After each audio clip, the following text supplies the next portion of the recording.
Hi friends, எல்லோரும் எப்படி இருக்கீங்க? இன்னைக்கு நாம் பார்க்க போகிற வீடியோ என்னென்னா, எங்களுடைய வயலில் வெள்ளரி நட்டுருக்கோம். வெள்ளரிக்காய் அன்னைக்கு பறிச்சிட்டோம். நான் இப்போ பறித்த வெள்ளரிக்காய்களை இப்போ உங்களுக்கு காட்டி தரேன்.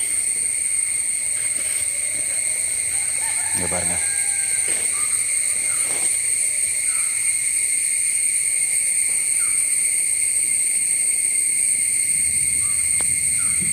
பார்த்தீங்களா? இதை பார்க்கும்போதே ஒரு சந்தோஷம்தான் நமக்கு.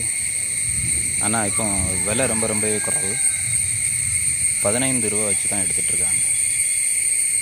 ஓகே ஃப்ரெண்ட்ஸ், என்னோட சேனலை சப்ஸ்கிரைப் பண்ணுங்கள்.